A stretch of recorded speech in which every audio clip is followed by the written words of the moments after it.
Supreme court کا بانی پی T آئی کو شفا اسپتال منتقل کرنے کا حکم، تحریری فیصلہ جاری، میڈیکل بورڈ بھی تشکیل دینے کی ہدایت کر دی۔ جسٹس شاہد وحید نے 7 صفحات پر مشتمل فیصلہ تحریر کیا۔ بورڈ میں فزیشین، جنرل سرجن، ماہر امراض داخلیہ، آنکھوں کے ماہر اور کارڈیولوجسٹ شامل ہوں گے۔ ڈاکٹر فیصل سلطان اور بانی کی ہمشیرہ ڈاکٹر عظما کو بھی طبی معائنے اور علاج میں شریک ہونے کی اجازت دی گئی۔ تحریری فیصلے کے مطابق بانی کو 2 روز میں شفا انٹرنیشنل اسپتال منتقل کیا جائے۔ حکومت کو بانی سے اہل خانہ کی ہفتے میں 1 ملاقات کروانے کا حکم۔ بانی کو اپنے بیٹوں سے ہفتے میں 2 مرتبہ ٹیلی فون پر بات کرنے کی سہولت فراہم کرنے کی ہدایت بھی کی گئی۔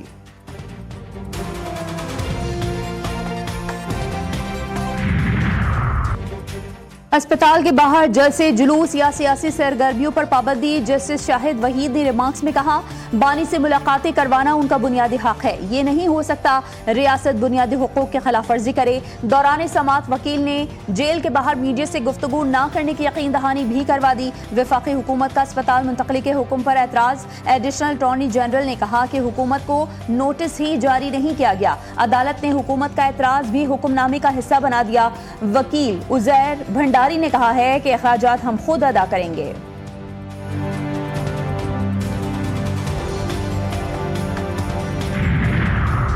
پٹیالہ جیل میں ملاقات کا دن، بانی پی ٹی آئی سے ان کی بہن نورین نیازی کی ملاقات کانفرنس ہال میں ہوئی۔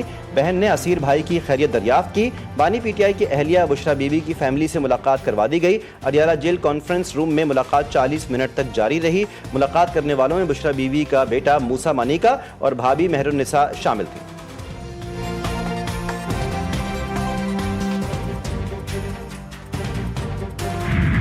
ہم بانی کی صحت پر کوئی سیاست نہیں کریں گے، ان کی صحت کا معاملہ سب سے اوپر ہے۔ Chairman P T I barrister Gohar نے بانی کو اسپتال منتقل کرنے کے سپریم کورٹ کے فیصلے کو خوش عین قرار دے دیا۔ پارلیمنٹ ہاؤس میں گفتگو کرتے ہوئے انہوں نے کہا کہ سپریم کورٹ کے احکامات پر عمل درآمد کو یقینی بنایا جائے گا۔ ان کی پارٹی کارکنان سے اسپتال کا رخ نہ کرنے کی اپیل۔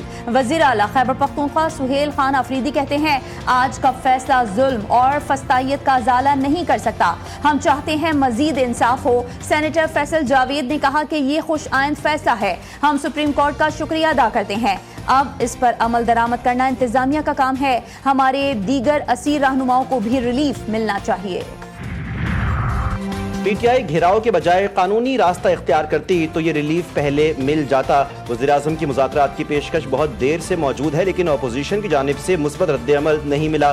وزیراعظم کے مشیر آسنا اللہ نے بانی پی ٹی آئی کے اسپتال منتقلی کے فیصلے پر رد عمل ظاہر کرتے ہوئے کہا کہ سپریم کورٹ کا فیصلہ آزادانہ اور میرٹ پر مبنی ہے۔ آج کے فیصلے کے بعد تحریک انصاف عدالت کی تعریف کر رہی ہے۔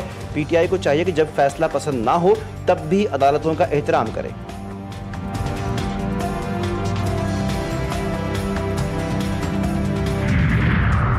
بانی پی ٹی آئی کی نجی اسپتال منتقلی، سیکیورٹی اقدامات پر اہم اجلاس، متعلقہ اداروں کے اعلی حکام بھی اجلاس میں شریک۔ اجلاس میں بانی پی ٹی آئی کے اسپتال منتقلی کے دوران سیکیورٹی اور دیگر انتظامات کا جائزہ۔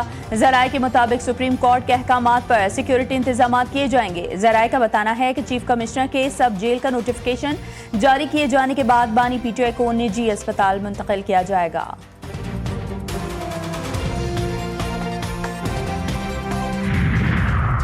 پاکستان میں گوگل کے دفتر کا افتتاح، وزیراعظم شہباز شریف نے گوگل کے نائب صدر ولسن اور ان کی ٹیم کا پاکستان آمد پر خیر مقدم کیا۔ کہا کہ پاکستان گوگل کے لیے ایک اہم اور خوبصورت نئے سفر کا آغاز ہے۔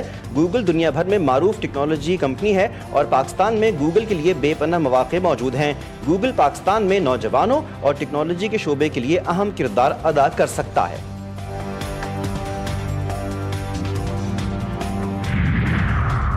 امریکہ اب ہماری شرائط کے مطابق ہم سے مذاکرات کے لیے گڑ گڑا رہا ہے۔ جنگ میں امریکہ کا اصل مقصد ایران کو ہتھیار ڈالنے پر مجبور کرنا تھا۔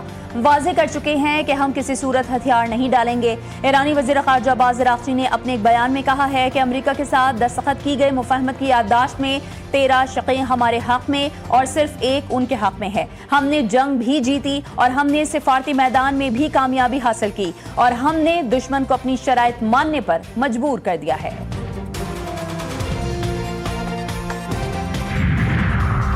ٹرمپ کا ایک بار پھر آبنہ ہرمز کو امریکی علاقہ قرار دینے کا دعویٰ۔ سوشل میڈیا پر متنازع نقشہ پوسٹ۔ ٹروتھ سوشل پر آبنہ ہرمز، ایران، خلیج اور خلیج عمان کے حصے پر مشتمل نقشہ شیئر کیا۔ جس پر آبنہ ہرمز کو نیا امریکی علاقہ قرار دیا گیا۔ ایرانی نائب وزیر خارجہ کاظم غریب آبادی نے ٹرمپ کے اقدام پر رد عمل دیتے ہوئے کہا کہ آبنہ ہرمز سے متعلق ٹرمپ کا وہم جلد درست کیا جائے گا۔ دو ٹوک پیغام دیا کہ جلد ہی آبنہ ہرمز کے بارے میں ٹرمپ کی خام خیالی یا تو درست ہو جائے گی یا پھر ہم اس خام خیالی میں مبتلا شخص کی خام خیالی کو درست کر دیں گے۔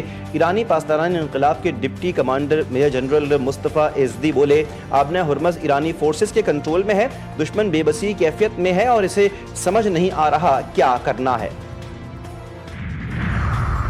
امریکہ جب تک عبوری معاہدے کی تمام شرائط پوری نہیں کرتا آبنہ ہرمز بند رہے گی۔ عرب میڈیا کی رپورٹ کے مطابق ایرانی پارلیمانی اسپیکر باقر غالباف نے مطالبہ کیا ہے کہ امریکہ بحری ناکہ بندی ختم کرے، منجمد اثاثے بحال کرے اور تیل پر عائد پابندیاں اٹھائے۔ دو ٹوک پیغام دیا کہ امریکہ کو یادداشت سمجھوتہ یعنی MOU کے تحت اپنے تمام وعدوں پر عمل کرنا ہوگا، جس میں تمام محاذوں پر فوجی آپریشنز اور دھمکیوں کا مکمل خاتمہ بھی شامل ہے۔ ثالث امریکہ ایران مذاکرات سے پہلے ایران عمان دو طرفہ معاہدے کے منتظر ہیں۔ قطر کی وزارت خارجہ کے ترجمان ماجد الانصاری نے دوحہ میں نیوز کانفرنس کرتے ہوئے کہا کہ آبنہ ہرمز معاہدہ ہونے سے امریکہ ایران مذاکرات بحالی کی راہ ہموار ہو جائے گی۔ ایرانی پائلٹوں کے معاملے پر ایران اور قطر براہ راست رابطے میں ہیں۔ اس معاملے پر ایرانی وفد کے دورے کی دعوت برقرار ہے، تاہم ایران نے جواب نہیں دیا۔ پائلٹوں کے معاملے میں ریڈ کراس کی مداخلت کی درخواست ایران کا حربہ ہے۔ وفاقی وزیر داخلہ محسن نقوی کی میاوالی میں شہید میجر احسان کے رہائش گاہ آمد۔ میجر احسان نے شمالی وزیرستان میں خواریوں کا مقابلہ کرتے ہوئے جام شہادت نوش کیا تھا۔ وفاقی وزیر داخلہ کا شہید میجر احسان کے اہل خانہ سے دلی ہمدردی اور اظہار تعزیت۔ شہید کے والد سے تعزیت کرتے ہوئے کہا کہ شہید میجر احسان کا عزم اور جذبہ ہی قوم کی اصل قوت ہے۔ شہید میجر احسان سمیت ہمارے شہداء کے خون کا ایک ایک قطرہ وطن کے تحفظ کی ضمانت ہے۔ بھارتی آپریشن سندور پر بنائی گئی ڈاکیومنٹری حقائق مسخ کرنے اور جنگی شکست چھپانے کی ناکام کوشش قرار۔ ISPR کا سخت رد عمل۔ بیان میں کہا گیا بھارتی فلمی بیانیہ حقائق کے بجائے جذبات اور ڈرامائی منظر کشی پر مبنی ہے۔ ISPR نے سوال اٹھایا، پہلگام واقعے کے مبینہ ملزمان 28 جولائی کو مارے گئے تو 7 مئی کو بھارت نے کس کو سزا دی؟ بھارت کا 100% مشن کامیابی کا دعویٰ بھی آپریشنل ریکارڈ سے مطابقت نہیں رکھتا۔ بیان میں کہا گیا کہ معرکہ حق کے دوران پاکستان نے بھارتی جارحیت ناکام بنائی اور 8 بھارتی فوجی طیارے مار گرائے۔ آپریشن بنیاد مرصوص میں 26 بھارتی فوجی اہداف کو نشانہ بنایا گیا۔ بھارت پاکستان سمیت مختلف ممالک میں دہشت گردی میں ملوث ہے۔ کلبھوشن کی بلوچستان سے گرفتاری بھارتی دہشت گردی اور سہولت کاری کا ثبوت ہے۔ وفاقی وزیر اطلاعات عطاءاللہ تارڑ کا اسلام آباد میں تقریب سے خطاب، کہتے ہیں دہشت گردی کے خلاف جنگ میں پاکستانی قوم نے 90,000 جانوں کی قربانیاں دی۔ نیشنل ایکشن پلان کے تحت دہشت گردی کے خلاف مؤثر حکمت عملی اپنائی گئی۔ پاکستان دہشت گردی کے خلاف متحرک جبکہ بھارت اس میں ملوث ہے۔ معرکہ حق کے دوران پاکستان نے بیانیے سمیت ہر محاذ پر بھارت کو شکست دی۔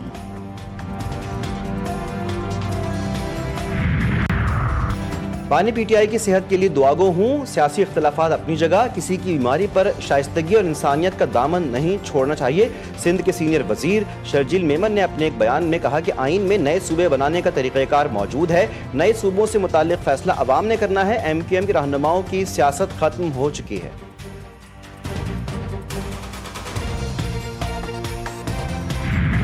سیکیورٹی فورسز کی آپریشن رد الفتنہ 3 کے تحت بلوچستان میں کارروائیاں جاری۔ سیکیورٹی فورسز کا زیارت ہرنائی اور سوراب میں خفیہ اطلاعات پر آپریشن 9 سے زائد دہشت گرد جہانوں واصل۔ سیکیورٹی ذرائع کے مطابق آپریشن میں دہشت گردوں کے ٹھکانے کو بھی تباہ کر دیا گیا۔ سیکیورٹی فورسز نے دہشت گردوں کے ٹھکانے کو مؤثر انداز میں نشانہ بنا کر 8 دہشت گردوں کو ہلاک کر دیا۔ ضلع سوراب کے علاقے حاجی کا گاؤں میں کامیاب آپریشن کے دوران ایک دہشت گرد جہانوں واصل ہوا۔ ہلاک دہشت گردوں کے قبضے سے ایمونیشن، میگزین، دستی بم، واکی ٹاکی، موٹر سائیکل اور دیگر سامان بھی برآمد کر لیا گیا۔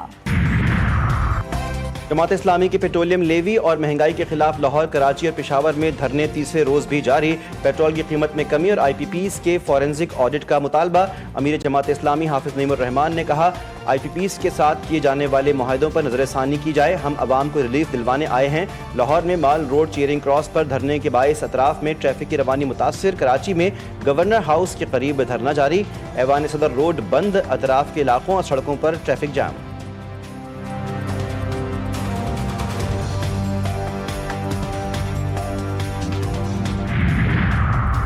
ملک کو غیر ملکی عناصر سے مکمل صاف کریں گے۔ بلوچستان میں دہشت گردی کے خاتمے کے لیے مؤثر اقدامات کیے گئے ہیں۔ دہشت گردی کا خاتمہ حکومت کی اہم ترجیح ہے۔ وزیر مملکت برائے داخلہ طلال چودھری نے قومی اسمبلی میں اظہار خیال کرتے ہوئے کہا کہ سیکورٹی فورسز ملک سے دہشت گردی کے خاتمے کے لیے پرعزم ہیں اور دہشت گردی کے خلاف جنگ میں سیاسی جماعتوں کو بھی اپنا کردار ادا کرنا چاہیے۔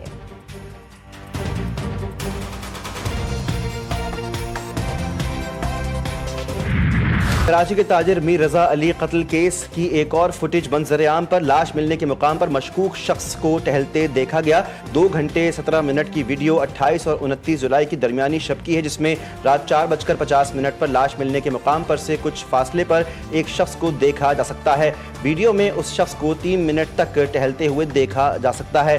فوٹیج میں پولیس موبائل بھی دیکھی جا سکتی ہے اور 5:45 پر پولیس اہلکار کو کیمرے میں دیکھا جا سکتا ہے۔ اہلکار 2.25 گھنٹے تک لاش ملنے کے مقام سے کچھ فاصلے پر موجود رہے۔ صبح 5:08 پر پولیس موبائل کی نیلی پیلی بتیاں آن کر دی گئیں۔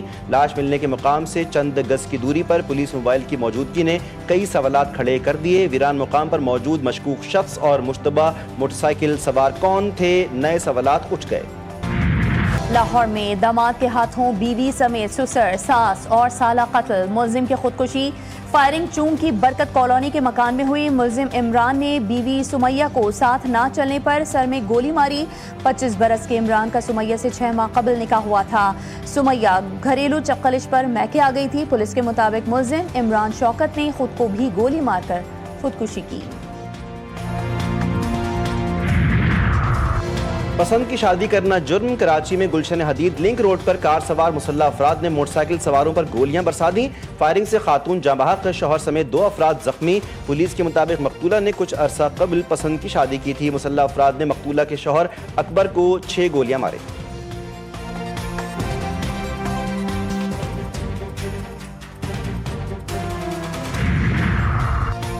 راولپنڈی اور اسلام آباد میں مسلسل دوسرے روز بھی موسلادھار بارش سے نشیبی علاقے زیر آب۔ شمس آباد میں سب سے زیادہ 116 ملی میٹر بارش ریکارڈ۔ محکمہ موسمیات نے مزید بارشوں کی پیش گوئی کر دی۔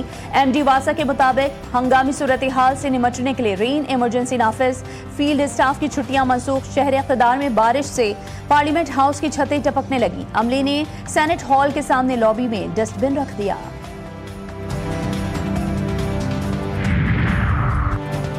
7ویں ایف کلاس عالمی چیمپئن شپ میں پاکستان رائفل ٹیم کی شاندار کارکردگی۔ پاکستانی رائفل ٹیم 7ویں ایف کلاس عالمی چیمپئن شپ میں انفرادی عالمی چیمپئن اور ٹیم مقابلے کی رنر اپ رہی۔ پاکستان نے ایف کلاس شوٹنگ میں انفرادی عالمی چیمپئن شپ میں طلائی تمغہ اور ٹیم مقابلے میں چاندی کا تمغہ اپنے نام کیا۔ لیفٹیننٹ جنرل احسن گلریز کی قیادت میں پاکستانی ٹیم نے موسمی دشواری کے باوجود شاندار کارکردگی کا مظاہرہ کیا۔ بسلی برطانیہ میں 7ویں ایف کلاس عالمی چیمپئن شپ میں 24 ملکوں کے 207 بہترین لانگ رینج شوٹرز نے شرکت کی۔